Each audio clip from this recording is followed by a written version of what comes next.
Welcome back to the podcast. In a world where AI and the algorithms, and you've got your children suckling the breast of the algorithms out there, we've got a guest on today, Olaolu, who's going to take us down a path and really show you. He works with children and groups and helps guide you down a path and help you with your children to be conscious during these unpredictable times. And I'm so grateful for having him on the show. Olaolu, welcome to the show.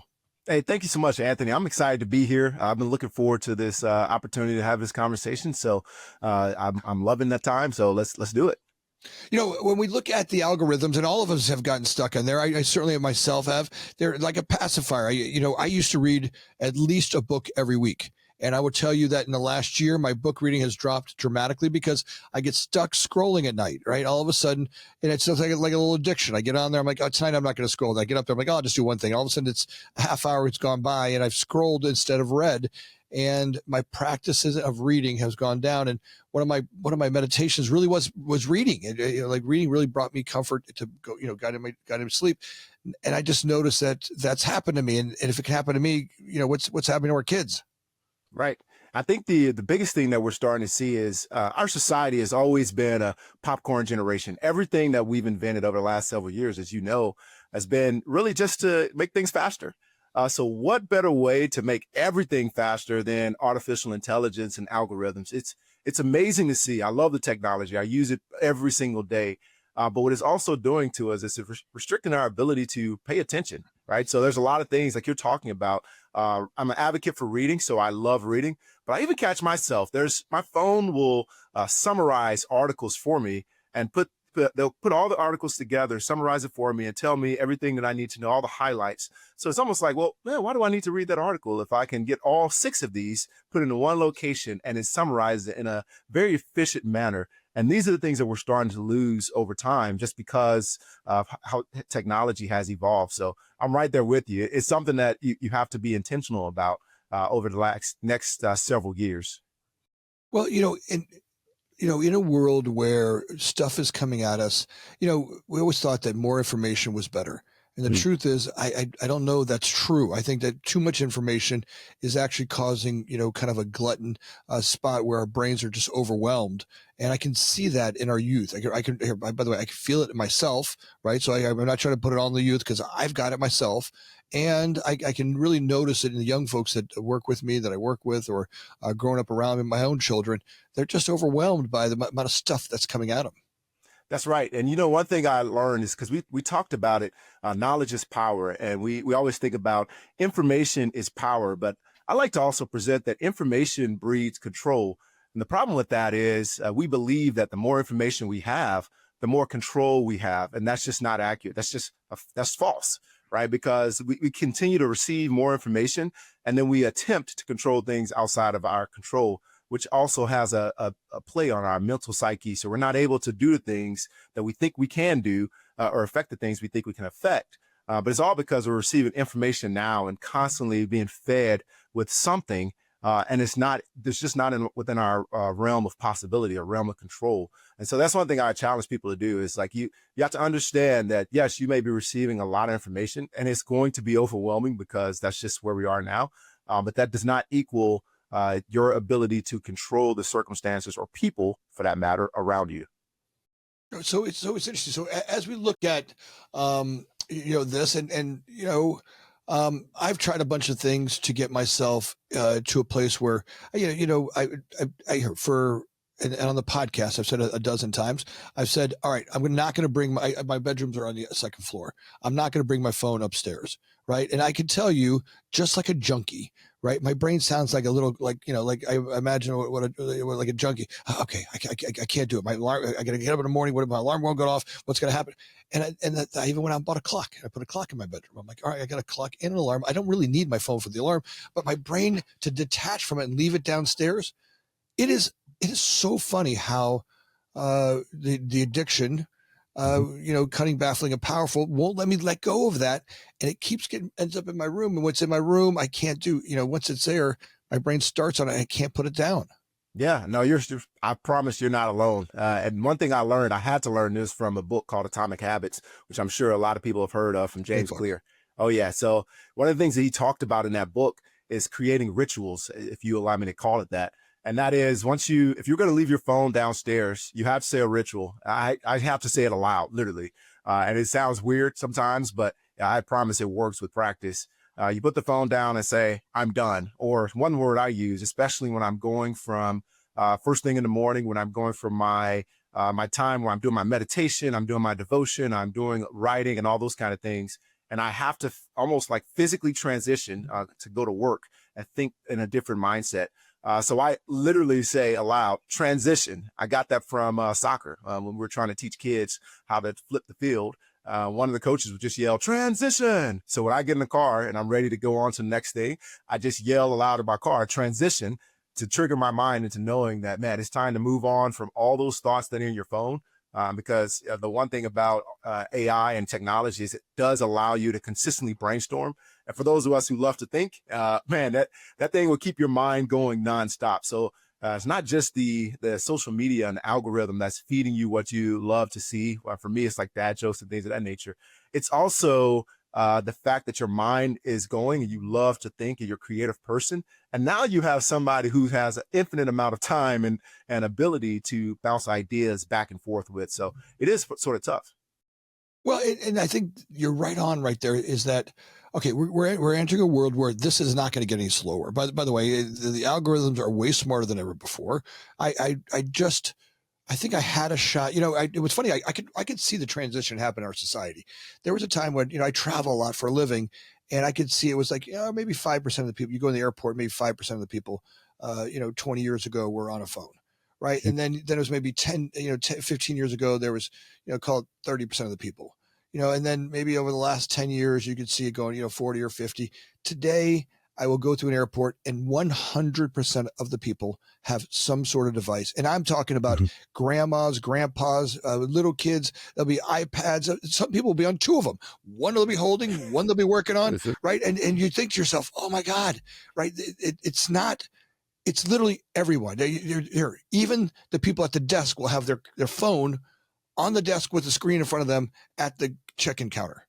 And so in a world where we have all of this coming at us, you were talking about earlier pre-show, but all right, how do we get our kids centered and keep them self-aware through this? And I really want to dive into that for them and for us. I mean, I think it works for kids and for ourselves, right? I think if we got to practice it for ourselves, we can bring it to our kids. And I think a lot of us out there see that happening. And I think all of us know what we're talking about. And I think it's a really important topic. Oh yeah. So the one thing I learned is, I believe Rachel Cruz said this when I was listening to one of her podcasts. She says, more is caught than taught. So really it starts with us. It starts with our ability to take these technologies, and our children need to see us using them. Of course, they need to know that technology is not some evil thing. I never advocate, again, as you alluded to before, we talked about, I am an IT guy and I love technology, and I've been that way my entire life. But they have to see us using it responsibly, number one, and they have to see us knowing how to apply boundaries to it, just like everything else in life. So I believe that's the first thing. We have to learn how to do it ourselves. And for me, that means a schedule. And I call it CCTV. And one of the C's is clocks, and one of the T's is timers. So I want to make sure that I have a clock and a timer. The clock tells me how much time I need. And then the timer tells me how much time I have left to do that activity. And so one of those things that I started doing is say, okay, I know that at this point I have this much time to do this, 30 minutes to do this task. And I know I have 30 minutes, let's say, to go on social media and watch this video. When that 30 minutes is up, it's over and I need to move on. And one of the things that I advocate for is called the closed door policy. Now, this sounds ridiculous because I am a leader, and I told you that starting off, and that's one of the things I've been blessed with in the Marine Corps, to have the ability to lead. But one of the things that I started trying to implement myself is called the closed door policy. What that means is I close the door to eliminate distractions. And usually my cell phone's on the other side. Usually all the other distractions and people, unless there's an emergency, of course, they're on the other side. And I do that even at home. So once the door is closed, they know, hey, don't mess with me. When I open the door and I close it again, I'm on the other side. That means that everything in this office is now off limits. My brain, everything that I had to do is now left in this office. So to your point, I believe that the first thing we have to do is start rehearsing that and practicing it for ourselves so our children see the example for us. What's funny about that is, I'm a recovering alcoholic, right? And I talk about my experience when I was a drinker, and it's been multiple, 9 years now since I drank. And, when I was a drinker, one of the things I would always experience, is that I would say something, right? I would say I'm going to do something, and when I said it, I meant it. Like I remember, I got people who looked at me like, "Hey, you're messing up. You're all right." And I'm like, "Don't worry, I got this." And at the time when I said it to them, like I really believed it. Like I wasn't Mhm. trying to be a Yeah. liar. Like I was, maybe I don't know, but at the time I really felt like, yeah, I could reel it in, or I could get my act together. I just needed a couple of days of I could do this. I remember once I had one of the people that worked for me. She caught me in my kitchen one day. And she said, "Hey, we're all really worried about you." I'm like, "Donna, don't worry. I got this. I got this." And when she said it, like I really meant that, right? And I feel like what happened was the addictive brain, right? The one that's in us, that's something that I can't put a number on or understand it, or I can't really quantify it, would talk me back into it, right? I call Mhm. it cunning, baffling, and powerful. Like all of a sudden, and I felt like a weekly. Like when I think back now, I'm like, what do you mean you couldn't just not drink? I would all of a sudden, somebody would call me. It'd be like 4 o'clock. Hey, go meet the guys over at this corner, or go meet at this. We're gonna all meet over at Tavern on Rush. We're all gonna have a cup of coffee, or it's a work person, or you taking someone out to dinner, and I just have one drink, and Mhm. all of a sudden it would just be like I get the effits, like forget it. Well, I only use that conversation because I think the same thing happens with my social media, right? Like I just say I'm just going to do one, and then all of a sudden it's an hour and a half it's gone by, right? My practice of going up to bed, my nightly ritual is always just everything gets shut off, Mhm. and then the black letters on the page. I would read 10 pages every single night, no matter what. And the black page letters on the page were kind of hypnotic, right? It would get my brain looking at one word at a time, and it would help me bring my brain down to, kind of what my first form of meditation was. Does Mhm. that make sense? Yeah, Right. absolutely. So that part about, catching, some of us have the ability to say, all right, I can just do it for an hour. Right. And I feel like some of us can't, right? I mean, and that's where, do I, how can I ever say no social media? Can we turn it all off? And do I have to be like an alcoholic where one's too many and thousands is never enough? You think the same thing applies to social media? Yeah. So first of all, I want to tease that out a little bit, Anthony. If you allow me to Yeah. almost Yeah. flip the Yeah. question, because what you just described is a concept that you've learned and that you use to overcome this kind of thing in your life. And you said 9 years recovered is amazing. So that means that you've already applied something that works. So if I can, I'd love to ask you, especially for those parents out there who want to do exactly what I'm describing so they can set the example for their children. How did you, like, what concepts or practical advice could you apply for the last 9 years to finally be able to say that I have overcome this and I'm moving on? Maybe we can use some of those concepts in this context. Well, so a little bit of that started with, getting sick and tired of being sick and tired.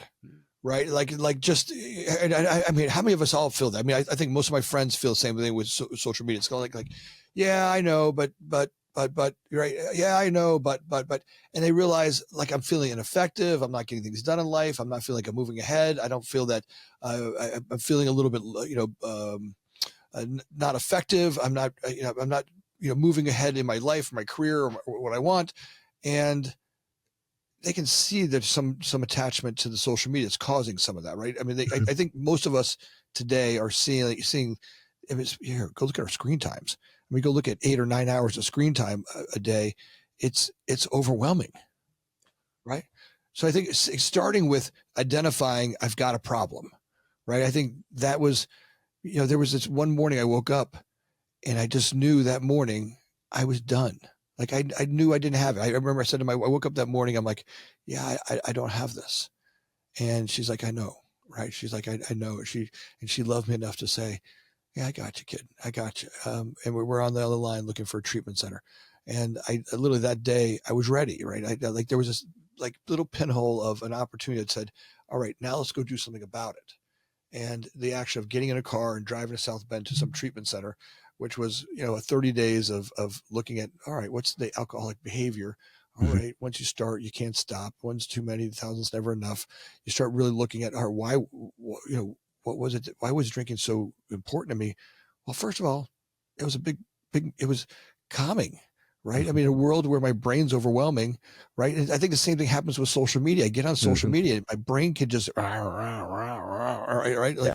Like it's just, there's some sense of fulfillment in it. I mean, maybe afterwards you feel guilty and wasted time, but maybe there is a sense of, at least while I'm scrolling, I'm having I'm not, my brain's not worried.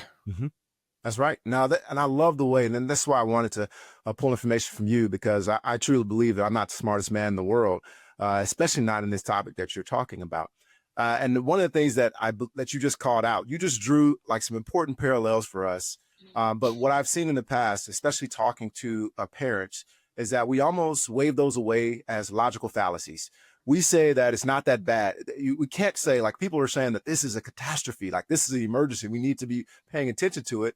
But in reality, it's like, I feel bad because I waste a lot of time, but is it really that bad? Well, I'm here to point out that just like you drew those parallels, let's draw a parallel between the time that we're spending on social media and the time that we're investing with our children, since we're talking about parenting. One of the things I realize is that distracted parenting is not allowing us to connect with children on a level at which they need to be connected with, which means that the effects of that are not going to be seen until later on in their lives. Right. So as parents, of course, we thought we knew better. I'm a millennial parent, and I thought I knew better than my parents. But they spent intentional time with me, reading, writing, talking to me, taking me out when they needed to, doing one-on-one sessions. We had 6 kids, but my parents still found time to do one-on-one sessions. My dad would have his pickup truck, which we used to hate.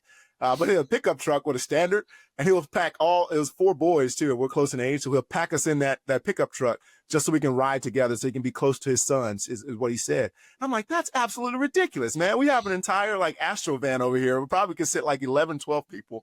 Why are we fitting this little bitty truck? But he was doing that so that he could spend time with us, undistracted time. And we didn't have cell phones, because even if we did, like for my first cell phone, which is weird how fast everything just came about. My first cell phone was the little phone that came from Walmart.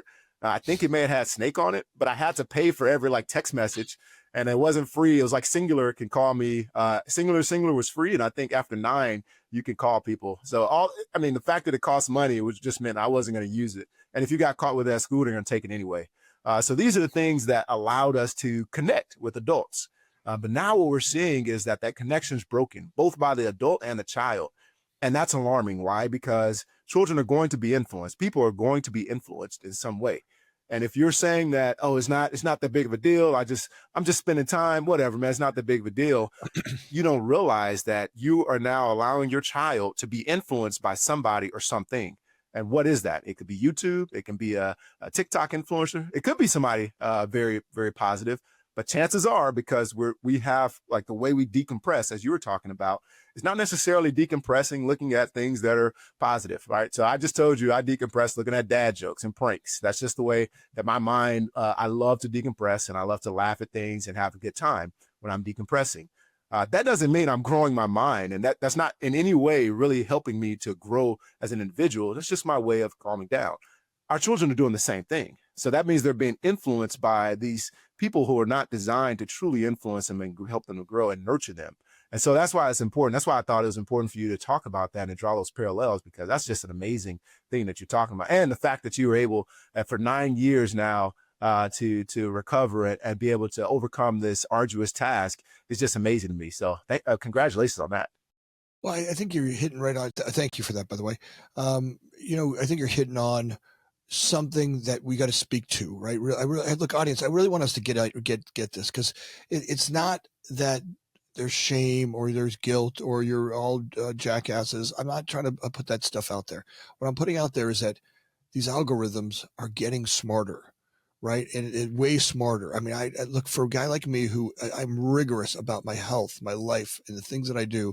And I find myself, I stand as trying to be straight up about, look, I read a book a week, look, literally a book a week, every single week for all of 23, 22, 21, 20. I mean, for many, many years, I read a book a week. And today, in the last couple of years, it's fallen off the cliff. And I find myself struggling to get back into that space. And it does feel just like that alcoholic experience I had. And I just wonder, what am I, when you said that out loud, Olaolu, I really get like, what's the impact of my family, Mhm. right? Where those times when my parents would spend time with me at night, and now all of a sudden I got a 12-year-old daughter who's the last of my children, and she comes in and she wants to go right up to her room, and she's got a phone now, and I go walk in there, she's just scrolling on TikTok, with her friends, and it's pretty consuming. Mhm. Oh yeah, and it's actually scary when you think about it. But at times we want to leave them alone because that became the norm. And the reason I say it's scary is because again, we still have that same connection. And I that's one thing. I have a teenage daughter, so I have a 15-year-old, and the same thing applies. And when we're trying to connect or we're trying to uh, just have a conversation, there's times when I catch both of our eyes shifting. Her eyes are shifting towards her phone for whatever it is, like TikTok or whatever it may be. My eyes are shifting towards my phone, trying to see what email I may receive and like what if there's something I need to action and so on and so forth. But in reality, all that's doing is like breaking that connection between us. That at one point was very strong without technology. Because I was a very young parent when I graduated college. I was 22, married with a 3-year-old. And so I was doing everything in my power. Yeah, I was doing everything in my power to establish a connection with my daughter because the things I saw growing up of some of these parents, these dads just weren't there. Some in my hometown, they just didn't exist. They in prison. They walked out of the home for whatever reason. They weren't there. So I said, for my daughter specifically, I'm definitely going to be there for her. And so it was just a thing. Like we did everything. I would take her to the park. I got stuck at Chuck E. Cheese one time. That's another story. It's all Terrible kinds of pizza and quarters. Yeah. 100%. But yeah, it's the things that I remember, I recall, and then I look at it today, and I'm like, oh man, she's sitting on that phone. And so what I started doing is I find ways to break that. So the first thing I would do is I would say, okay, I know it's a problem. I know that at this point in my daughter's life, yes, her formative years were important, but she's a teenager. And she's a teenager in 2025, which I was a teen once, and I know it was tough, but I truly believe that these teens do have it a lot harder just because the sheer amount of information, as you already alluded to, coming their way. So it's those things that I just start thinking about. I'm like, all right, well, I need to find a way. I'm the adult in the relationship, and I need to find a way to connect with her and ensure that we have an ability. So sometimes it's as simple as going in and like just telling a joke and like breaking the ice. And it's just becoming a habit. We established something that I call tea time. This started when I was deployed because we needed that. I wanted to find a way to connect with them. And of course, we were using technology to do so. But we called it tea time. I'm like, hey, Bradley, what's the tea? And she'll run me down on at that time, I think she was in 5th or 6th grade when we started. She'll give me all the 5th or 6th grade drama going on, which of course, I don't know any of these kids or anything what she's truly talking about. But it allowed us to have that connection. So I started keeping that up, and that's just a habit that I started doing. And all she has to do is walk in the room and say tea time, and I get to throw my phone across the room because I know how important that is. And so I'm trying to teach her that, hey, you are more important than anything I have going on my phone or anything I have. Again, yes, I still implement the closed door policy. But if I'm on the other side of that door, and that means that now I have dedicated myself and I'm committing myself to them again. Nice. Nice. That's beautiful. So I think those are the kind of practices that we show our kids, just that little reminder that you're more important than this phone. And, just building those into a lifestyle in a world where I think, the world is trying to suck that away from us, right? Or take us out of that. I think we have to, on the other, where we're at now, I think we as parents and other parents, we have to really start to build that back in. So what are some of the other stuff that you guys do and talk about in the book about creating the relationship with children?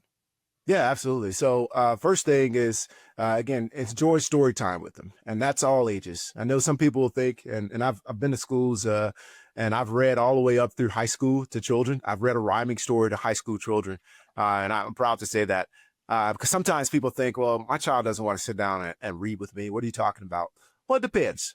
So at an early age, I say you establish that connection, make it fun, make it a great moment and experience. So that way you're starting to help them develop those neural pathways in their mind to say that this reading, this activity with my parent is enjoyable. It's not just some chore. And that was something that I grew up. My dad was huge on reading growing up, and at times it felt like a chore because he would say, "You will read this. You will read a book or whatever. Do your book report and all these kind of things," and it felt like a chore. So the idea is to find a way to sit down with your children and enjoy it. For older children, I still advocate for reading with them. The way that looks is a little bit different. You may not want to sit down and read Dr. Seuss to them. You may lose them. But what I recommend is finding a book they're interested in and view it as you would a book club. So sit down and maybe talk about, pick a book, pick a topic, and say, hey, we're going to read chapter 1 or whatever they want to read, whatever you guys agree to read. And then go from there and say, okay, let's discuss this over tea or over coffee or whatever you and your children enjoy.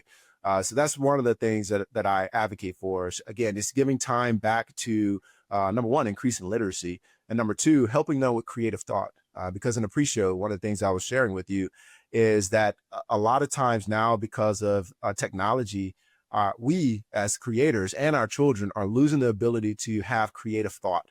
We're starting to become more little algorithms, but we're just not as good as the actual algorithm, right? So that the algorithm has the ability to reach out almost in an infinite way and pull in knowledge. Whereas for us, we're training to do the same thing, but our resources are very slim, and they're even becoming more and more slimmer because we're not actually going and picking up books, and we're not actually studying, we're not communicating with new people and learning about them. And so our resources or our source are becoming smaller and smaller for our ability to creatively think. So that's what I advocate for. Spend time trying to help your child learn creative thinking and critical thinking.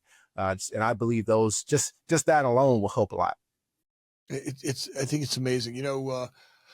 I did a trip with my family around the world where I took away our phones. And, one thing I found again was there was a human connection. Mhm. Right. When I get off of that, I was kind of laughing at the beginning where we talked about getting off the nipple of the algorithm, and I could actually get back to a human connection. Right. That even in the uncomfortable silence that, that now exists when I don't have that thing going at me the whole time, right? Something opens up. A creative way of communicating together opens up. A creative way in a relationship opens up. There's something about that really has me be it just so much of a different way. So I love what you're talking about here. If people want to get a hold of you and bring you in to speak with their group, if they want to read your book, talk to me a little bit about how I can get them to do that with you. Absolutely. So the best way to contact me is to go to parent-child-connect.com. There you'll see my blog. You'll see all of my mailing list. You'll even see some of my content partnerships that I have with others. So I'd love to talk to you. Go to my contact page and send me a message. Again, that is parent-child-connect.com. Listen, I'm going to put all that down below. And look, audience members, I dare you right now to go click on the link and communicate and start this conversation. Look, all of us today need to create these power practices now. These algorithms are only getting smarter. And look, it's a warning to all of us. We've got to stay conscious in a world that I'm not scared of the AI. I'm just scared that we're going to lose ourselves to them. And in a world where the AIs will be great, what I don't want to do is have us, the creative human is really what the gift is, right? The one of us that can stay conscious, stay creative, we each and every one of us has a wonderful gift. And Olaolu, I think you have the ability of bringing that to the surface for us. And I want to make sure we celebrate that to the world. So thank you for being on today. Absolutely. Thank you, Anthony. Like I said, I looked forward to this, and this is a phenomenal conversation. So thank you so much. Thanks. Every time you have a new book, please come out here and celebrate that out with the audience. Hey, audience members, listen to me. Last week, you had another great week of great guests and great people coming on. It was just phenomenal how many people we had downloads. It blows me away, each and every one of you. Thank you for that. But we noticed that more than 30% of you weren't subscribers yet. If you could take a second and just like and subscribe, it means the world. And by the way, Jonathan, hey, Jonathan, you over there? He's fighting to get a raise. He wants a raise. He's like, I said, look, you get a raise when you get 5,000 more subscribers this week. So if you could do that right now, you're helping the kid get a raise. You're helping us get better guests. And it means the world to us, each and every one of you. Thanks for listening. Thanks for being here today.